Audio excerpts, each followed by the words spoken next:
Captain Tsubasa Rise of New Champions comes out on PC, PS4 and Switch on the 28th of August.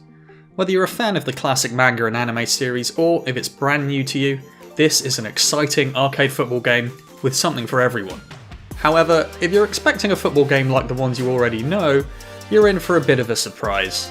That's why we're here to help teach you the basics so you're ready to hit the pitch on the 28th.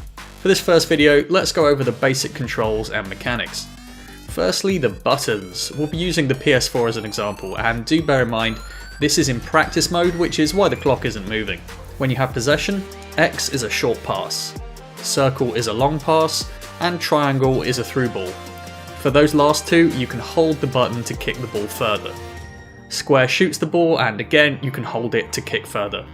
Hold the button long enough to activate special shots with some particular players, but we'll go into more detail on that in a future video. Press and hold R1 to dash dribble and press R2 for a dribble move. Again, we'll go into this more in the next video. Holding L1 modifies some shots, and the D-pad lets you choose between 4 preset tactical formations. L2 is used for something called V-Zone, a power-up that we'll talk about in a future video. On to defense. Hold X to run toward the player with possession, or hold square to have another player on your team approach the player with possession. Dash into opponents with R1 to tackle them, or you can do a sliding tackle with R2 or circle, your choice. Pressing L1 switches the player you're controlling and will always favour players closer to the opponent with possession of the ball. So far, kinda sounds like a regular football game, right? But that's just the beginning.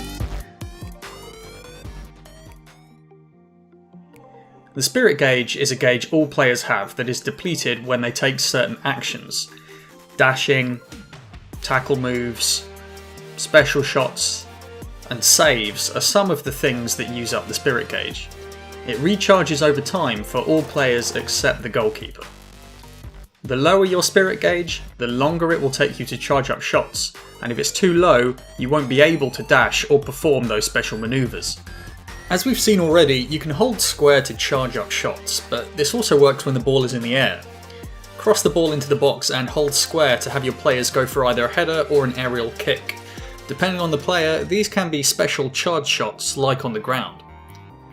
However, if two opposing players go for a mid-air ball at the same time, you get a clash. Mash the buttons as hard as you can to come out on top and take a shot towards goal. The spirit gauge works a bit differently for the goalkeeper. Every time he saves a shot, his gauge goes down and it only recharges at half time or after he lets a goal in. Wearing down the opponent's goalie until he lets in a shot is a huge part of being successful in Captain Tsubasa. So, pay close attention to your player's spirit gauges at all times. The more gauge a player has, the longer he'll be able to maintain possession because of the dash dribble and dribble move maneuvers. We'll be going over two extremely important moves, the dash dribble and the dribble move. Essentially, both are different maneuvers you can perform to avoid being tackled, but you've got to choose well because each one can be beaten by different moves from the opponent. If you have the ball, you hold R1 to dash dribble. This lets you run faster until your spirit gauge runs out. It also lets you sprint past anyone trying to slide tackle you with R2. However, if the opponent sprints into you with R1 while you are doing the same, they'll take the ball. Basically, when you have possession, R1 beats the opponent pressing R2, but loses to the opponent also pressing R1. Alternatively, you can spend some spirit gauge to do a dribble move with R2, which will dash around any defenders sprinting at you with R1. However, it will lose if they tackle with R2 themselves. Essentially, both the attacker and the defender have two options, and each one beats one of the other. When you have the ball, R1 beats R2, and R2 beats R1. When you're defending, R1 beats R1, and R2 beats R2. Pay attention to what the other player does and press the right button at the right time. A combination of good predictions and keen reactions will take you far.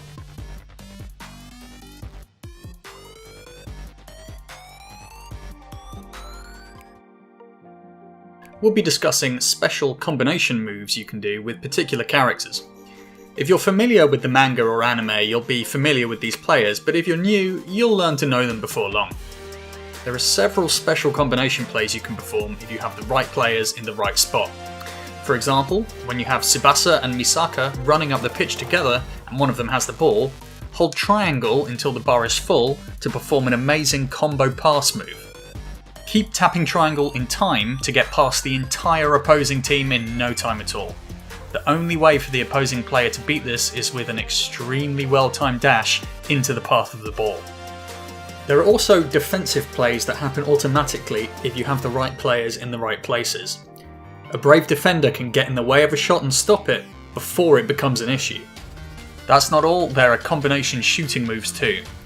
Here's an example: if the ball is centred into the penalty area and the Tachibana brothers are there, hold square to perform the amazing Skylab Hurricane, just like real life. Why kick the ball with one foot when two is literally 100% more feet? With two compatible players near each other, charge up a shot and watch the sparks fly. Here's another one, the Hirado combination. If Jito makes a shot from the back lines and Sano is in the right position, he'll change the course of the ball with his head and slip it past the keeper.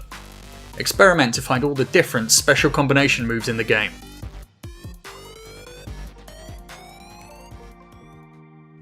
V-Zone is a power-up that affects your entire team. You'll see the V-gauge building up along the bottom of the screen as you play. When it's full, you can activate it at any time that you have possession by pressing L2. When it's active, your spirit gauge will last longer and recharge quicker. In addition, shots charge faster, so you can be even more aggressive. You can't activate V-Zone if you don't have the ball, but there is one thing you can do if you have a full gauge. When the opponent takes a shot, if your V-gauge is full, you can press L2 to do a super save that ensures they will not score. This is perfect to use as a last-ditch attempt when your goalie's spirit gauge is depleted. Make sure you keep an eye on your V-gauge and use it when it's full. There's no use sitting on a full gauge for an entire match. That concludes our week of Captain Tsubasa Rise of New Champions tutorials. Hopefully you learnt something and you'll be ready to hit the pitch on PS4, PC and Switch on 28th of August.